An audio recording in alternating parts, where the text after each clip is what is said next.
Abra sua Bíblia na primeira epístola que escreveu o apóstolo Pedro, capítulo 2, onde nós vamos ler alguns versículos a partir do versículo 1. 1 de Pedro, capítulo 2, verso 1 em diante, que nos diz assim a palavra de Deus.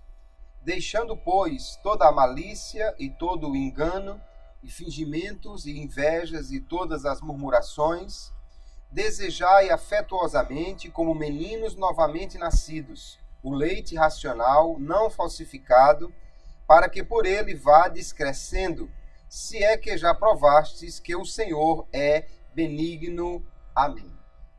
Nós temos aqui, queridos irmãos, um texto muitíssimo interessante, que o apóstolo Pedro nos traz uma mensagem e que nesta noite nós iremos tomar esse texto para trazer esta mensagem para a igreja do Senhor aqui, porque cremos que a Bíblia Sagrada foi escrita não apenas para a sua época, mas para todas as épocas. Nós vamos ver aqui a mensagem que o apóstolo Pedro nos traz para crentes que estavam enfrentando dificuldade, perseguição, e esses crentes precisam de uma mensagem de encorajamento, uma mensagem de perseverança, de esperança. E ao mesmo tempo, esses crentes precisam também entender um pouco mais sobre o verdadeiro discipulado cristão. Nós vamos falar sobre um tema nesta noite: lembre-se de quem você é. Nós vamos então mergulhar um pouco nesse texto do apóstolo Pedro e trazemos essa mensagem para nós. Nós já vimos que Pedro escreveu esta epístola com o intuito de trazer uma mensagem de esperança, de encorajamento. E ele aqui no capítulo 1 falou sobre a salvação, que é algo tão importante. E ele diz que essa salvação é o fim da nossa fé. Nós cremos e somos salvos exatamente pela fé que nos dá acesso à graça de Deus. Ele também lembra aos crentes que eles precisam ser santos, precisam imitar o Pai Celeste, que é santo, para que sejam santos também. E nessa segunda parte aqui, nesse segundo capítulo, ele vai trazer uma mensagem dizendo: se você já é, então, salvo, se você deve ser santo, então você agora deve viver numa nova condição e deve deixar, então, a malícia, o engano, os fingimentos, invejas, as murmurações. E a partir daí ele vai usar algumas figuras para dizer como o crente deve ser. Quem é o crente e como ele deve agir em função de ser um crente, de ser uma nova criatura em Cristo Jesus. O escritor John Stott, no seu livro Discípulo Radical, de onde algumas das ideias desse tema desta noite foram apreendidas, ele conta a história que o rei George V dizia ao seu filho, então o duque de Windsor, que depois seria o rei Eduardo VIII da Inglaterra, e quando ele ainda adolescente e queria se comportar mal ou fazer alguma coisa que não devia, o seu pai dizia para ele: lembre-se de quem você é. Se ele lembrasse então que era filho do rei e futuro rei, ele se comportaria a partir desta identidade que ele tinha e da qual ele se lembrava. Vamos ver então aqui o que o apóstolo Pedro nos mostra, quem somos nós nesta nova condição de crentes em Jesus. A primeira figura que Pedro vai tomar aqui é exatamente no versículo 2, que ele diz que nós somos meninos novamente nascidos. Nós somos meninos em crescimento. Quando aceitamos a Jesus, nós nascemos de novo. E Pedro certamente já tinha ouvido Jesus falar disso, inclusive na conversa com Nicodemos, lá em João capítulo 3, Jesus trata desse assunto. Ele no versículo 23 do capítulo 1 diz que nós fomos de novo gerados pela palavra de Deus. Pedro sabe que nós somos, então, novas criaturas. Mas quando aceitamos a Jesus, queridos, nós somos meninos na fé. Precisamos crescer. Crescer no conhecimento, crescer em santidade, crescer na fé, no amor, na esperança, na obediência. Precisamos cada dia crescer mais. Na segunda epístola, o apóstolo Pedro vai falar também sobre esse crescimento na graça, no conhecimento de nosso Senhor Jesus Cristo. E para crescer, nós precisamos nos alimentar. Pedro vai dizer então aqui que nós precisamos do leite espiritual para crescer. E esse leite não é outro senão a palavra de Deus. Ele fala do leite racional, do leite que é a palavra, do leite não falsificado, para que por ele nós possamos crescer. O escritor aos Hebreus, no capítulo 5, o verso 12 da sua epístola, ele trata sobre este assunto, diz: porque devendo já ser mestres pelo tempo, ainda necessitais de que se vos torne a ensinar quais sejam os primeiros rudimentos das palavras de Deus. E vos haveis feito tais que necessitais de leite, e não de sólido mantimento. Aquela igreja já deveria, na realidade, estar além desse estágio do leite. Mas o que ele destaca aqui é que nós precisamos crescer. Se você é crente e comparado a 1 ano ou 2 atrás, você continua sendo o mesmo crente, não cresceu nada na fé, na esperança, no conhecimento, então você está precisando ouvir o que Pedro está dizendo aqui.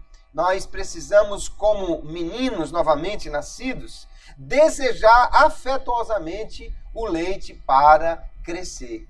Crescimento é algo que se espera dos meninos.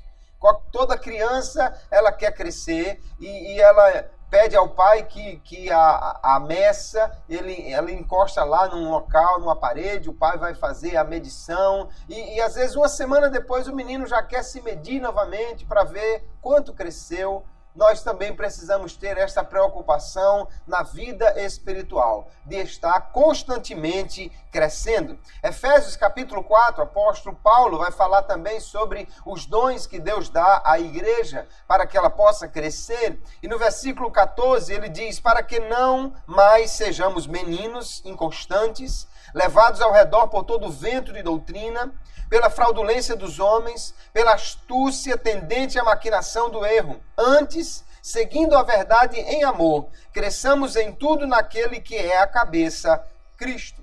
Veja que nós precisamos crescer em Cristo.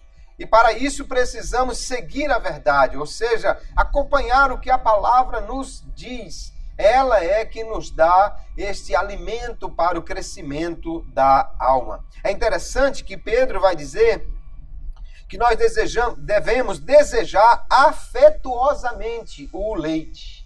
Os meninos, queridos, eles são muito apegados, ao seu leite. Os bebês agem como se a sua vida dependesse da próxima refeição, porque ele está em fase de crescimento e o seu corpo exige que haja o alimento, os nutrientes. Senão ele começa a chorar. Se você quer ver alguém zangado, vermelho, alguém irritado, você não dê a ele o leite na hora que ele quer e você vai ver um sujeito realmente que, se pudesse falar, diria umas poucas e boas a alguém que está lhe negando esse alimento que ele deseja tanto. E Pedro diz então: deseje a palavra com essa mesma intensidade. Deseje a palavra de Deus para crescer com este mesmo intenso propósito. Nós vemos, infelizmente, que há muitos crentes que não se apegam mais à palavra de Deus. Às vezes querem vir à igreja só para ouvir uma palavra que lhe estimule, uma palavra que diga receba isso, receba aquilo, e não se apega ao conhecimento da palavra. Mas é a palavra que nos faz crescer, amados irmãos. Precisamos aprender a palavra no culto de ensino, na escola dominical, na leitura individual. Precisamos aprender mais da palavra e crescer por ela. E uma razão que Pedro nos dá aqui, porque nós devemos desejar crescer mais nesse conhecimento da palavra de Deus, que é o conhecimento, na realidade, do próprio Deus que se revela na palavra. Ele diz no verso 3, se é que já provastes que o Senhor é benigno. Se nós pararmos para pensar o quanto Jesus já fez por nós, como ele foi até a cruz e morreu em nosso lugar, esta graça maravilhosa de Deus revelada na cruz deve ser o maior incentivo para nós nos esforçarmos para conhecê-lo mais. Até porque se conhecermos mais o Senhor, poderemos então viver de maneira a agradá-lo. Como você pode agradar alguém que você não conhece? Se alguém lhe faz um grandíssimo favor, você estava desesperadamente precisando de um dinheiro para comprar um remédio, por exemplo, e alguém soube e foi lá e mais do que isso, comprou o remédio, levou na sua casa, você diz, mas eu nem conheço essa pessoa direito. Certamente você vai procurar saber quem é a pessoa, do que ela gosta, para ver se você consegue de alguma maneira retribuir, levar uma comida para ela, um mimo, alguma coisa. Se Jesus fez tanto por nós, e nós já vimos que o Senhor é benigno, nós precisamos conhecê-lo mais através da palavra, para crescer nesse conhecimento, não apenas intelectual, mas experimental, relacional com o Senhor. Pedro então vai nos dizer que nós somos meninos em fase de crescimento. Nós temos uma outra metáfora que ele usa aqui. Ele vai dizer que nós somos pedras vivas. No versículo 4 ele fala de Jesus, a pedra viva, que foi reprovada pelos homens, mas eleita e preciosa por Deus. E no verso 5 ele diz que nós também somos pedras vivas que fazemos parte deste edifício que é a igreja. Quem edifica a igreja, irmãos, é o Senhor Jesus. Pedro sabia disso muito bem, porque ele foi aquele que tomou a iniciativa de responder a Jesus, quando lá em Mateus capítulo 16, eles estão em Cesareia de Filipe, e Jesus pergunta de quem dizem os homens que eu sou. Pedro então vai responder, e Jesus no versículo 18 daquele texto, ele diz, eu te digo que tu és Pedro, e sobre esta pedra edificarei a minha igreja, e as portas do inferno não prevalecerão contra ela. Pedro era uma pequena pedra. Jesus era a grande rocha, na qual a igreja estaria edificada. Ou sobre a revelação que ele trouxe a Pedro, poderia ser também esse fundamento, essa edificação a partir daí. Mas quem garante a edificação da igreja é Jesus. E ele diz que as portas do inferno não prevalecerão contra ela. Ou seja, a igreja tem um destino eterno. Ainda que você mate um crente, você não tira ele da igreja. Se você tirar a vida de um crente, você não faz com que ele deixe de ser uma parte da igreja. A igreja é a única instituição que vai permanecer eternamente, ou seja, mesmo que se matassem todos os seus membros aqui na terra, ela ainda permaneceria intacta. A igreja vai permanecer para todo o sempre. E nós somos parte deste grande edifício chamado igreja. Pedro diz que nós somos pedras vivas. Fazemos parte, então, desta casa espiritual. Nós somos templo do Espírito Santo. E nós, à medida que fazemos parte de um templo, de uma construção, nós precisamos entender que os tijolos que fazem parte desta igreja, ou de qualquer construção, eles só podem sustentar essa estrutura se eles estiverem unidos um ao outro. Tijolos soltos não vão sustentar a construção. Se você apenas empilhá-los e tentar colocar o teto, você vai ver que um desastre vai acontecer. Eles precisam estar unidos. Nós, como crentes, irmãos, somos uma comunidade e estamos ligados uns aos outros pelo amor, vivendo nesta unidade, vivendo para apoiar uns aos outros. Nós vamos ver o texto, por exemplo, de Colossenses capítulo 3, no versículo 13, quando o apóstolo Paulo diz, suportando-vos uns aos outros e perdoando-vos uns aos outros, se algum tiver queixa contra o outro, assim como Cristo vos perdoou, assim fazei vós também. E sobre tudo isto, revesti-vos de amor, que é o vínculo da perfeição. Aqui ele fala então sobre essa necessidade, nós vivemos em comunhão uns com os outros, suportar uns aos outros, ou seja, tolerar as dificuldades, as fraquezas, as omissões, os problemas, mas perdoar uns aos outros, assim como Cristo nos perdoou. Ninguém vai dar ao seu irmão um perdão maior do que aquele que ele já recebeu de Cristo. Por isso nós precisamos perdoar uns aos outros. E sobre tudo isso, aqui diz o apóstolo Paulo, nós devemos revestir-nos de amor, que é o vínculo da perfeição, o vínculo perfeito. Aquilo que nos faz uma unidade, uma comunidade perfeita é o amor de Deus que foi derramado em nossos corações. Ainda escrevendo aos Efésios, no capítulo 4, o apóstolo vai dizer: rogo-vos, pois, eu, o preso do Senhor, que andeis como é digno da vocação com que fostes chamados, com toda a humildade e mansidão, com longanimidade, suportando-vos uns aos outros em amor, procurando guardar a unidade do Espírito pelo vínculo da paz. De novo, ele nos exorta a suportar uns aos outros, a viver com longanimidade, com um longo ânimo, ou seja, com paciência. E devemos guardar esta unidade do Espírito pelo vínculo da paz. É unidos pelo amor, vivendo em paz, que nós seremos essa comunidade de crentes, essas pedras vivas que fazem parte deste grande edifício que é a igreja. Se alguém pensa em ser cristão e não pertencer a uma igreja local, ele não está de acordo com a palavra de Deus. Porque a Bíblia manda não deixar a nossa congregação. A Bíblia manda quando vos reunis para comer. Tem um movimento por aí falando de desigrejados, de pessoas que acham que podem muito bem estar apenas na sua casa, lendo a Bíblia, assistindo uns vídeos aí nas redes sociais, vendo alguma palestra no YouTube e assim vai congregando em casa. Mas como pode, se ele estiver sozinho, cumprir mandamentos como perdoar uns aos outros, tolerar uns aos outros, suportar uns aos outros, levar as cargas uns dos outros? Nós precisamos congregar, irmãos. É numa congregação que nós podemos cumprir estes mandamentos e podemos experimentar realmente esta unidade do corpo de Cristo. A salvação é individual, mas o cristianismo não é uma religião individualista. Ela é uma comunidade. Nós somos os eleitos, os chamados, no plural, porque somos um corpo, o corpo de Cristo. E somos também pedras neste grande edifício e precisamos estar unidos em amor.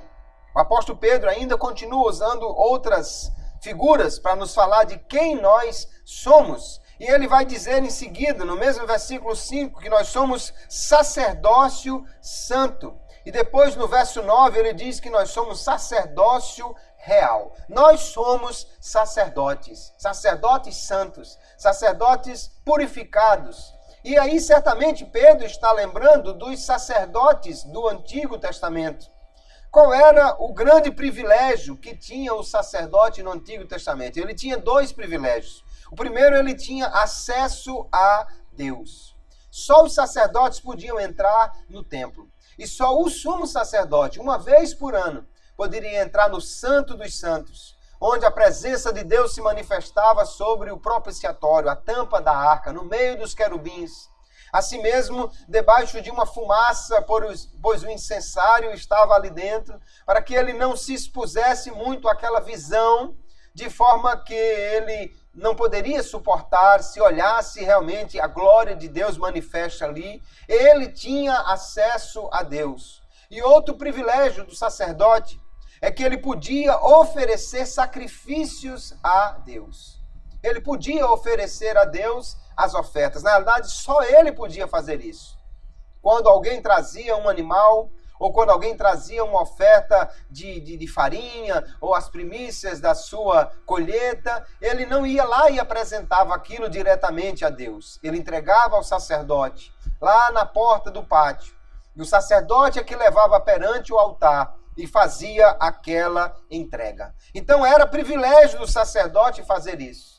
E hoje, como nós somos sacerdotes nesta nova ordem, nesta nova aliança, nós temos essa alegria de poder ter acesso a Deus. O escritor aos Hebreus, no capítulo 10, ele diz assim, a partir do verso 19: Tendo, pois, irmãos, ousadia para entrar no santuário, pelo sangue de Jesus, pelo novo e vivo caminho que ele nos consagrou, pelo véu, isto é, pela sua carne, e tendo um grande sacerdote sobre a casa de Deus, cheguemo-nos com verdadeiro coração, em inteira certeza de fé, tendo os corações purificados da má consciência e o corpo lavado com água limpa. Veja que ele está dizendo aqui que nós não só podemos entrar no santuário, mas podemos entrar com ousadia.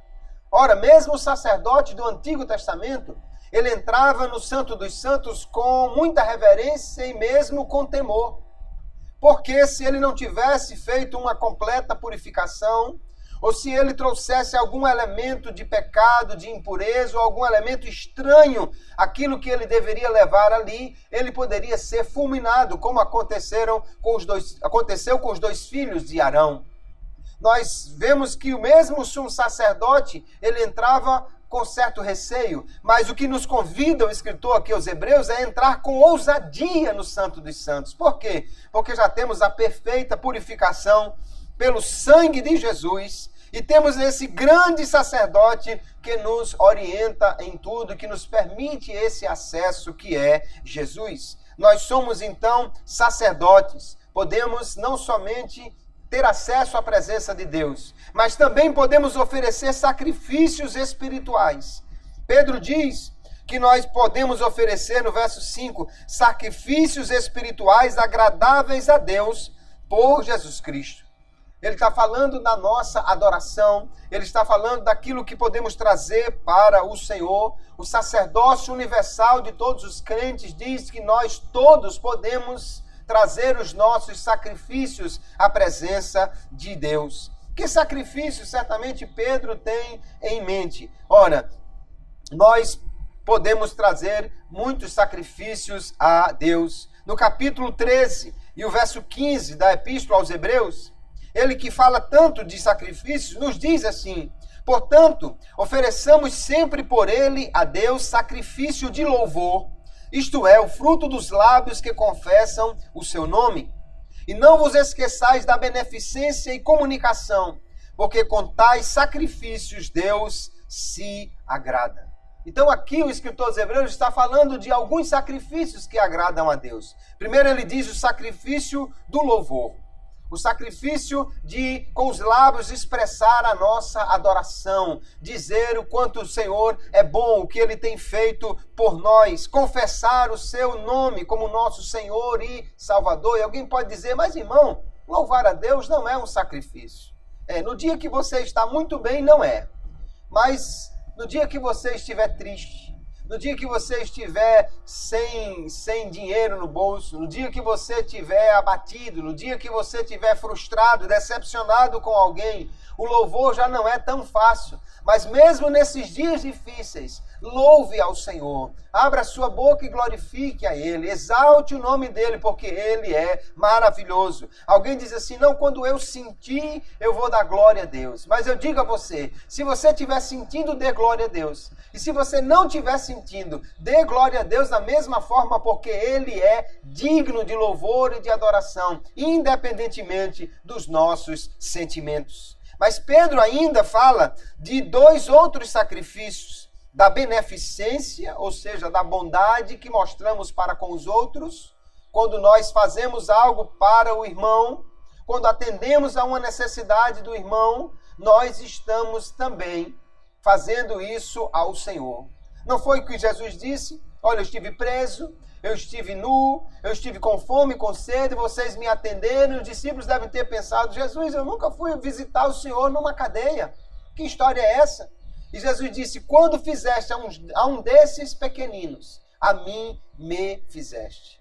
Pedro, aqui o escritor dos Hebreus melhor está dizendo que quando nós fazemos o bem a outros, em nome do Senhor, nós estamos fazendo um sacrifício agradável a Ele. Ele ainda fala da comunicação, da comunhão, daquilo que nós também temos de amor. Você dá um abraço num irmão, você cumprimenta um irmão, você se importa com ele, passa na igreja depois do culto na casa dele porque ele não veio ao culto para saber como ele está. Esta comunicação, esta comunhão também é algo que agrada a Deus e nós como sacerdotes podemos oferecer estes sacrifícios ao Senhor.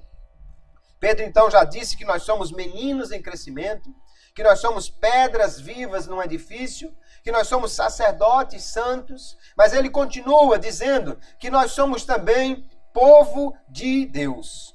No mesmo verso 5, ele diz que nós somos pedras vivas e quando chega no verso 9, ele vai dizer que nós somos geração eleita, nação santa e povo adquirido, para anunciar as virtudes daquele que nos chamou das trevas para a sua maravilhosa luz. Então nós somos uma nação, um povo de propriedade exclusiva de Deus. Se nós somos um povo de Deus, Pedro certamente está olhando também para o Antigo Testamento e vendo como Israel era ali a nação, o povo escolhido por Deus. Nós temos lá em Êxodo, capítulo 19, a partir do verso 5, um texto que diz: agora, pois, se diligentemente ouvides a minha voz, é Deus falando com o povo de Israel, e guardardes o meu concerto, então sereis a minha propriedade peculiar dentre todos os povos, porque toda a terra é minha.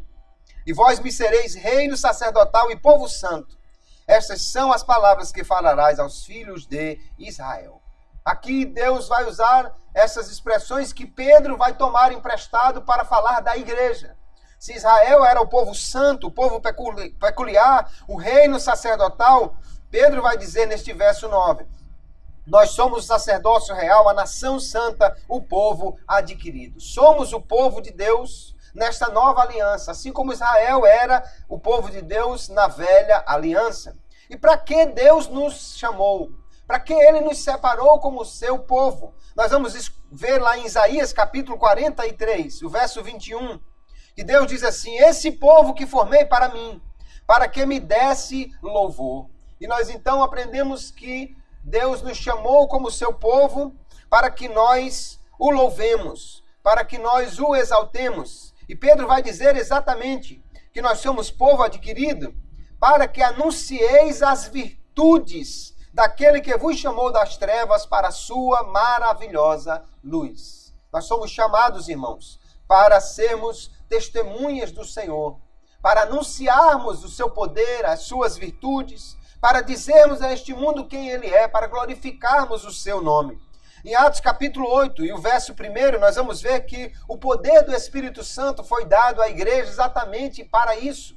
O texto diz: mas recebereis a virtude do Espírito Santo, que há de vir sobre vós, e ser-me-eis testemunhas, tanto em Jerusalém como em toda a Judéia e Samaria e até aos confins da terra. Veja que o Espírito Santo, ele viria sobre a igreja com poder para que eles fossem testemunhas do Senhor, a partir do local em que eles estavam, até os confins da terra. Pedro está dizendo que nós somos também chamados para anunciar as virtudes daquele que nos salvou, nos tirou das trevas para a luz. Se algum cristão, mesmo tendo liberdade para isso, ele não dá testemunho da sua fé, ele está falhando em cumprir o seu papel, a sua missão. Nós fomos chamados para ser testemunhas de Jesus.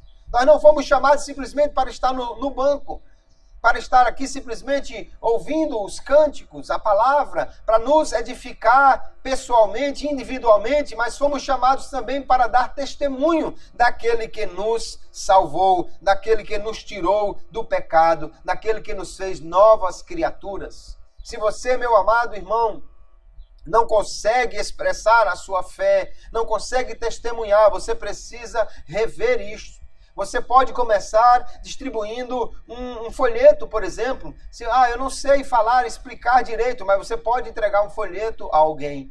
Você pode usar as redes sociais. Infelizmente, eu vejo que há muitos crentes que usam diversas redes sociais, diversos mecanismos de comunicação com os seus parentes, amigos, vizinhos, colegas, e às vezes compartilham tantas coisas que não edificam a Deus. Apenas vídeos engraçados, ou piadas, às vezes até de mau gosto, ou algumas outras imagens bonitinhas.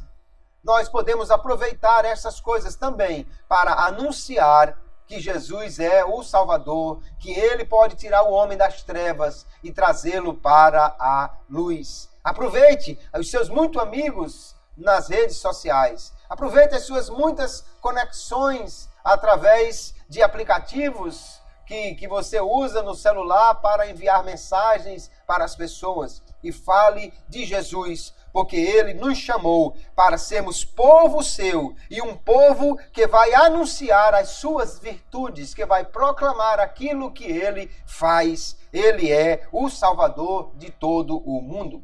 Pedro ainda vai usar uma outra figura. E agora no versículo 11, ele diz: amados, peço-vos como a peregrinos e forasteiros, que vos abstenhais das concupiscências carnais que combatem contra a alma. Ele vai dizer que nós somos estrangeiros, que a nossa condição espiritual é de forasteiros e peregrinos aqui nesta terra. O que é um forasteiro? Forasteiro é aquele que é de fora, né? Aquele que não tem direitos no lugar onde vive. O que é um peregrino? Peregrino é aquele que está de passagem, aquele que não tem lar, que reside temporariamente, que está temporariamente em um lugar. Se alguém vem aqui para a cidade e ele vai ficar só uns dias realizando um serviço qualquer e está hospedado aí numa pousada ou mesmo numa casa de alguém, ele é peregrino, ele está só de passagem. Se alguém está aqui, mas não se situou ainda na comunidade, ele é um forasteiro. Pedro vai dizer que nós, aqui nesse mundo, queridos, somos peregrinos e forasteiros, que devemos viver longe das concupiscências do mundo. Por quê? Porque nós não somos daqui, não pertencemos aqui a esse mundo e, portanto, não andamos segundo as regras deste lugar. Não andamos segundo os costumes deste lugar, que é o mundo dominado pelo maligno. Nós somos, portanto, cidadãos do céu, vivendo aqui na terra. Aqui nós vamos lembrar de o Senhor Jesus falando lá na sua oração sacerdotal, no capítulo 17 de João, versículo 14, quando ele diz: deles a tua palavra, e o mundo os aborreceu, porque não são do mundo, assim como eu não sou do mundo. Jesus veio a este mundo, viveu aqui de maneira completamente santa, separada do pecado. E ele diz, eles também não são do mundo. Ele estava falando dos seus discípulos, de nós também. E Pedro diz, como forasteiros e peregrinos, viva sem se contaminar com essas concupiscências carnais. Ainda mais ele diz, irmãos, que o nosso viver deve ser um viver honesto diante dos homens, diante dos gentios. Que se nós andarmos assim, ele diz, naquilo que falam mal de vós, como de malfeitores, eles vão glorificar a Deus no dia da visitação, pelas boas obras que em vós observem. Aqui nós precisamos entender uma coisa. A força missionária mais poderosa que existe dentre os cristãos é o viver cristão que atrai os homens. Quando o crente vive de maneira a agradar a Deus, quando o crente vive de maneira honesta diante dos homens, ele se torna um missionário, mesmo sem abrir a sua boca.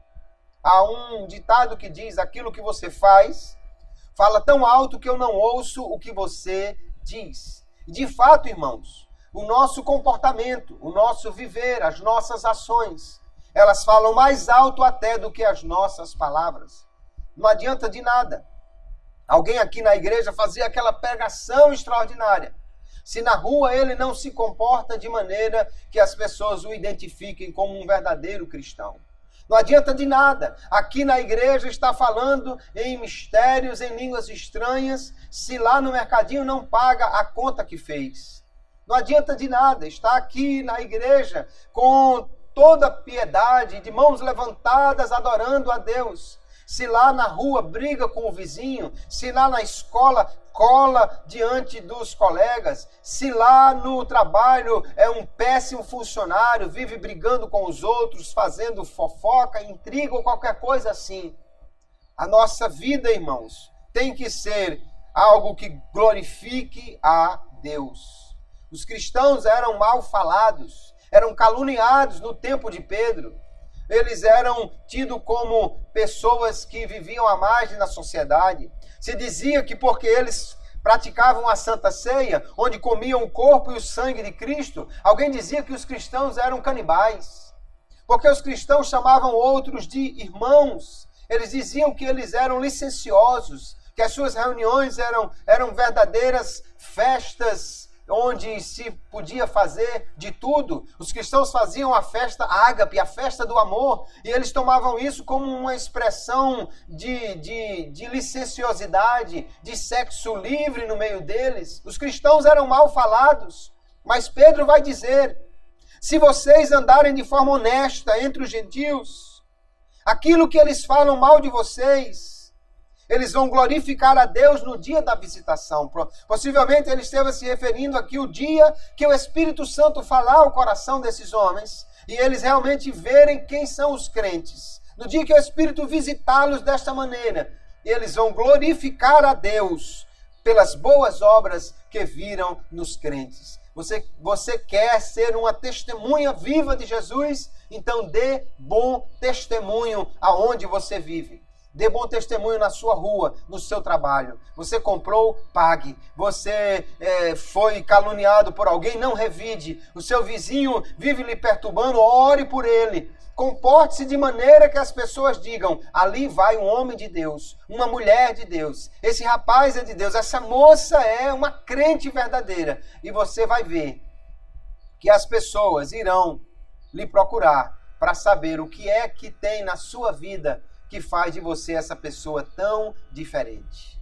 Ele pode até zombar de você num primeiro momento, dizendo, esse crente é retrógrado, é quadrado, é atrasado, mas no dia que houver um endemoniado, no dia que aparecer um enfermo, no dia que ele estiver atribulado, no dia que ele estiver desesperado, ele vai procurar um crente em Jesus, alguém em quem ele veja que tem a graça de Deus, que anda em comunhão com Deus para orar por ele, para orientá-lo, para ajudá-lo. Nesse momento é que ele vai procurar o crente e precisa ver em nós pessoas que andam com boas obras para que possa Deus ser glorificado em nossas vidas. Se alguém anda por aí e em vez de glorificar a Deus, ele está fazendo com que as pessoas digam, eu nunca vou nessa igreja, porque os crentes de lá fazem assim, assim, assim. Ele está fazendo um desserviço ao Evangelho. Pedro diz que nós somos estrangeiros. Precisamos andar em outra esfera, viver de forma diferente, viver de forma santa, porque não somos deste mundo. Não estamos aqui para andar conforme as regras do mundo. No entanto, Pedro diz, apesar de sermos estrangeiros, peregrinos, mas nós temos nossa responsabilidade também como cidadãos aqui desta terra.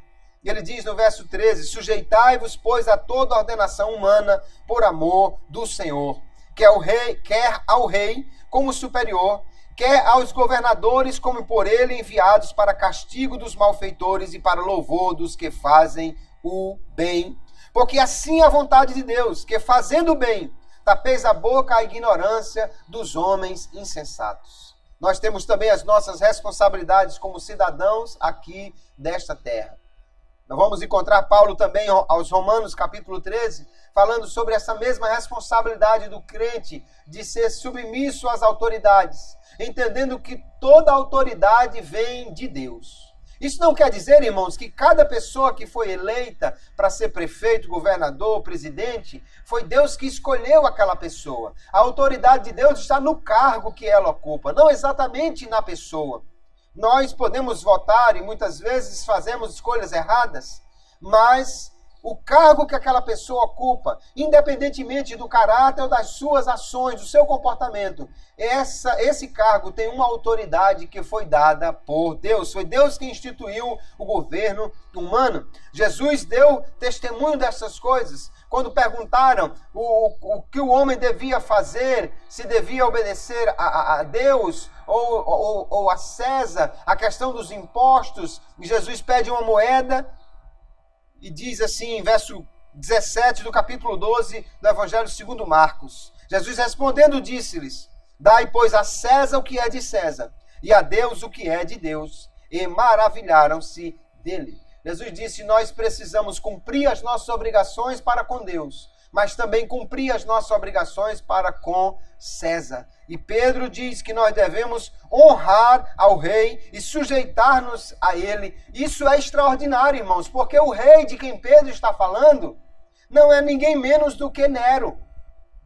Nero que havia caluniado os cristãos, Nero que vai colocar fogo em Roma e colocar a culpa nos crentes, Nero que por fim vai matar Pedro, segundo a tradição, crucificado de cabeça para baixo. Esse mesmo homem que vai levar Pedro à morte e os cristãos a uma intensa perseguição.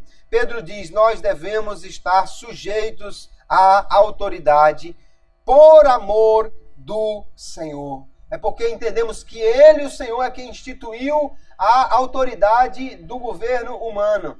E quando estamos nos submetendo à autoridade delegada, estamos nos submetendo a Deus, é que nós devemos, então, ser estes bons cidadãos aqui nesta terra. Pedro ainda vai falar sobre esse assunto, porque além de dizer que somos estrangeiros, ele vai dizer que nós somos servos de Deus. No verso 16, ele diz: como livres, e não tendo a liberdade por cobertura da malícia, mas como servos de Deus. Honrai a todos, amai a fraternidade, temei a Deus, honrai ao Rei.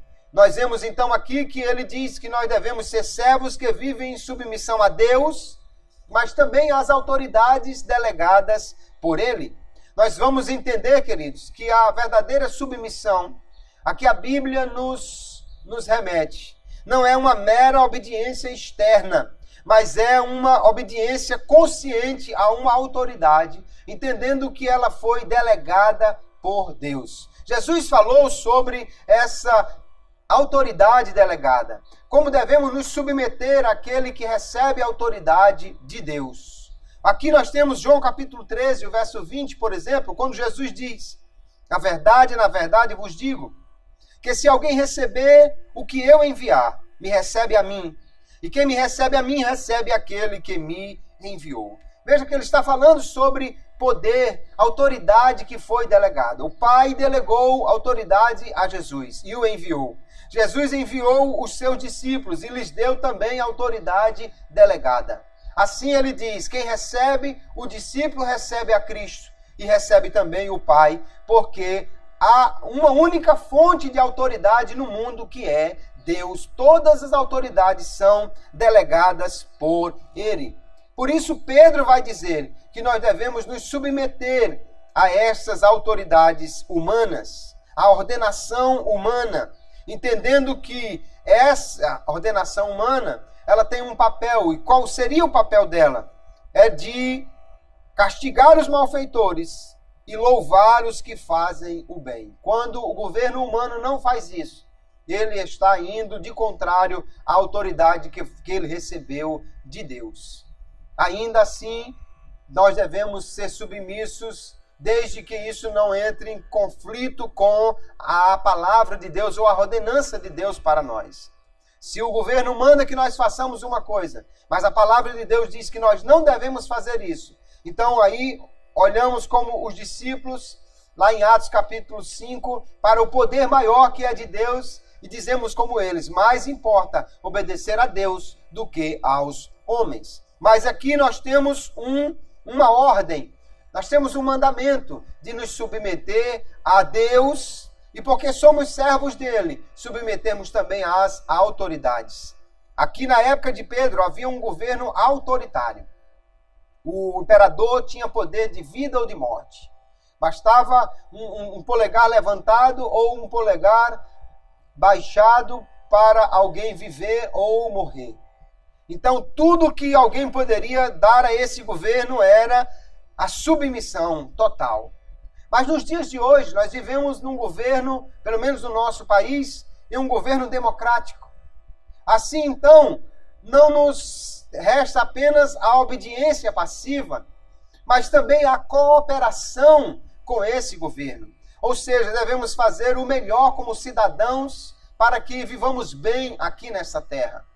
Ainda que sejamos peregrinos e forasteiros, lembramos como Deus deu a palavra a Jeremias, ao povo de Israel, quando foi levado cativo para a Babilônia, dizendo que eles deveriam orar por aquela cidade, porque na paz da cidade que eles tivessem, eles teriam paz. Também nós temos aqui, 1 Timóteo capítulo 2, o apóstolo Paulo traz um mandamento para a igreja, dizendo: admoesto-te, pois, antes de tudo, que se façam deprecações, orações, intercessões e ações de graças por todos os homens, pelos reis e por todos os que estão em eminência, para que tenhamos uma vida quieta e sossegada em toda a piedade e honestidade. Nós vemos aqui então, queridos, que o apóstolo Paulo nos recomenda que nós devemos orar pelas autoridades. Nesse momento que o nosso país atravessa momentos difíceis, nós precisamos orar pelo nosso país. Precisamos fazer o melhor para sermos bons cidadãos. Ele diz que quando nós oramos pelos que estão em eminência, pelos que estão no governo, nós podemos ter uma vida quieta e sossegada, em toda piedade e honestidade. Devemos viver de maneira que agrade a Deus, é a piedade, e de maneira que agrade aos homens, ou que viva de acordo com a ética para com os homens, que é a honestidade. É o nosso dever como cidadãos do céu e da terra, agradar a Deus e também viver de maneira que andemos honestamente diante de todos os homens. Há crentes que às vezes vivem uma vida tão espiritual que parece não se importar em nada com a sua comunidade, com a sua pátria, com a sua cidade. Mas o cristão deve ser um cidadão envolvido no bem-estar da sua comunidade. Porque temos a palavra de Deus, a sabedoria de Deus. Porque podemos sim influenciar esta sociedade para um bom caminho. Nós vemos aí, infelizmente, que exatamente pela falta de ação de cristãos, os ímpios baixam leis, promulgam decretos e fazem coisas que às vezes até vão atrapalhar os crentes na sua vida de fé.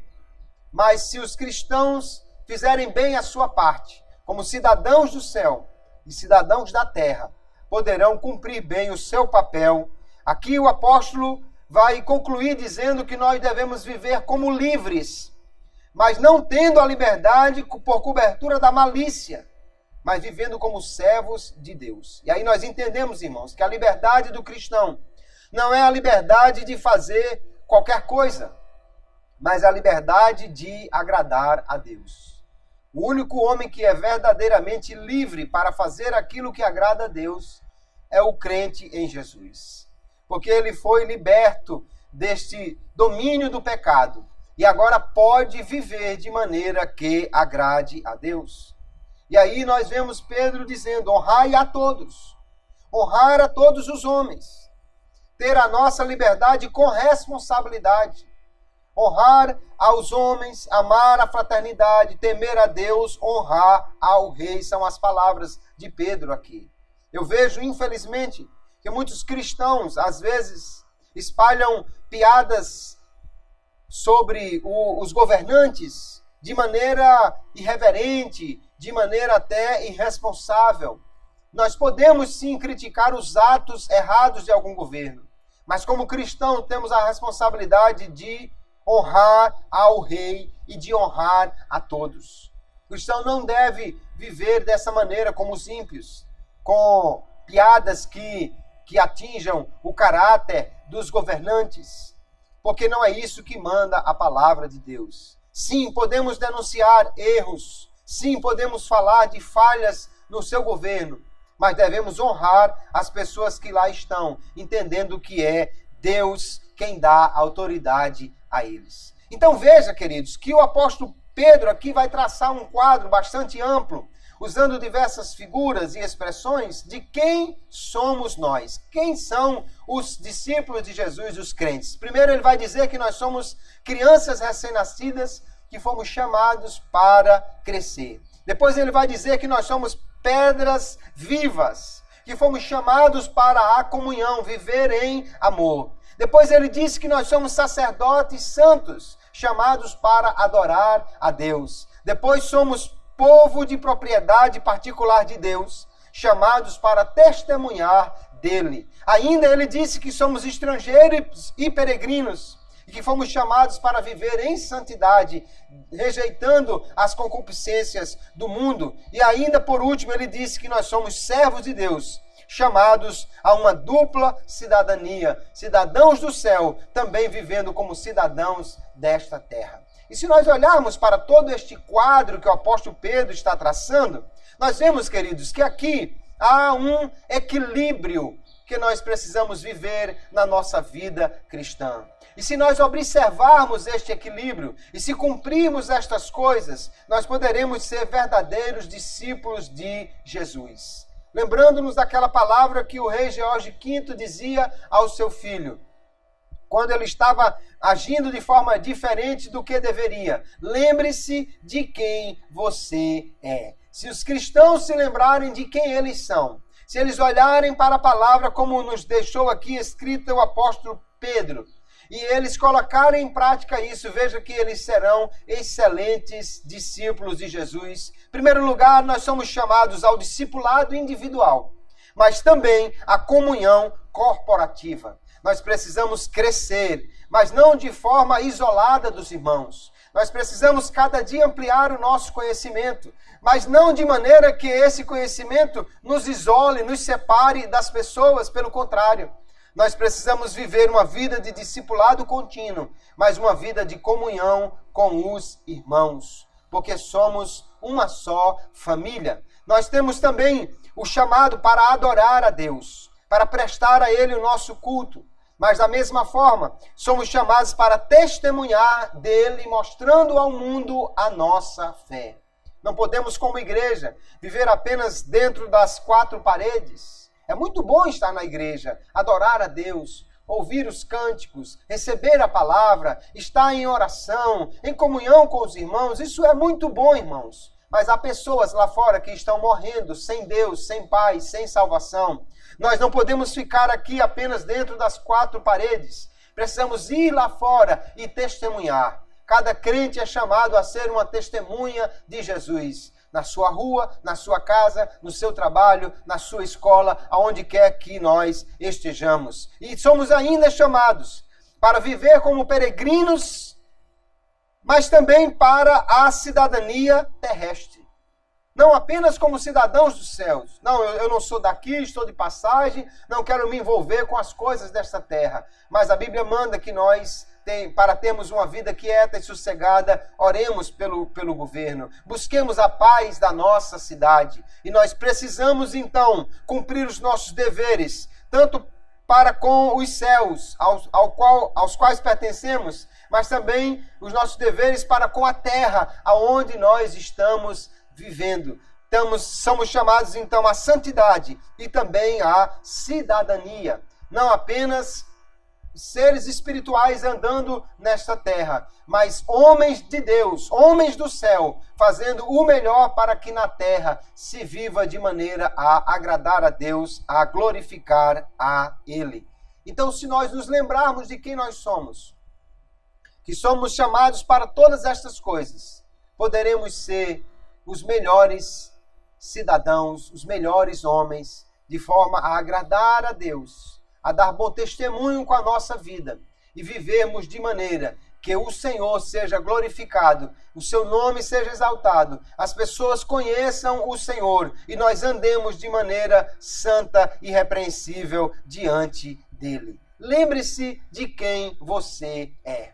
Quando você estiver no seu trabalho, lembre-se de quem você é. Quando você estiver lá na escola, lembre-se de quem você é. Quando você estiver na rua e alguém lhe der uma fechada no trânsito, quando alguém lhe soltar alguma injúria, quando alguém pisar no seu calo, lembre-se de quem você é. Porque se nós lembrarmos de quem nós somos, nos comportaremos de acordo com a nossa identidade. Somos filhos do Rei. E, portanto, Ele nos diz na sua palavra, lembre-se de quem você é. Você é alguém que deve andar de maneira a glorificar o seu Pai. Porque somos chamados a imitá-lo e somos chamados a honrá-lo. Somos chamados a temer a Deus e andar em reverência a Ele. O cristão, portanto, queridos, precisa ter perenemente esta consciência de quem ele é. Até porque o mundo realmente cobra isso. Se uma pessoa que não tiver religião, ou de uma outra religião qualquer, faz alguma coisa errada, ninguém lembra da religião dele. Mas se um cristão, se um crente em Jesus, ele faz alguma coisa, alguém diz logo, mas você não é crente? Até mesmo no noticiário. Se um homem de uma religião qualquer, se alguém que seja católico, espírita, budista, ou adepto da Umbanda, ou qualquer outra coisa, ele mata um homem, por exemplo, no jornal vai dizer, um homem matou o outro. Às vezes vão falar da profissão dele, pedreiro mata alguém. Mas se é um crente em Jesus, muitas vezes, o noticiário vai dizer, evangélico mata um homem em tal lugar. Por que isso? Porque os crentes dizem que são santos e devem, portanto, andar de acordo com esta vocação que receberam de Deus, esse chamado que receberam de Deus. Então precisamos nos lembrar de quem nós somos, porque assim nós andaremos de acordo com esta identidade. Devemos viver uma vida cristã equilibrada. Veja que nós fomos chamados para crescermos, mas também para andarmos em comunhão. Fomos chamados, irmãos, para adorarmos a Deus, mas também para testemunharmos dele. Fomos chamados para sermos santos e não vivermos de acordo com esse mundo, mas também fomos chamados para atender às nossos deveres como cidadãos aqui nesta terra. É este equilíbrio que faz com que nós tenhamos um discipulado sadio. Nenhum aspecto desse discipulado deve ser negligenciado e nós precisamos andar assim, de maneira a agradar a Deus e aos homens. Que nós possamos tomar esta palavra nesta noite e aplicá-la ao nosso coração. Lembre-se de quem você é. Você é um filho de Deus. Você é um filho do Rei, você é um servo de Deus. Você é alguém que precisa crescer, você é alguém que precisa andar em amor e perdoar os outros. Você é alguém que foi chamado para glorificar a Deus em tudo, inclusive nos seus atos, na forma como você se comporta. Você também foi chamado para testemunhar de Jesus. Você foi chamado para andar de maneira santa e foi chamado também para ser um cidadão responsável aqui nesta terra. Lembre-se de quem você é e você poderá então se comportar de maneira que os céus e a terra aplaudam as suas atitudes, de maneira que Deus e os homens deem bom testemunho do que você faz. Lembre-se de quem você é e você vai poder então ter uma vida que seja equilibrada diante de todos os homens. O grande problema, queridos, na realidade talvez o maior obstáculo ao crescimento do Evangelho,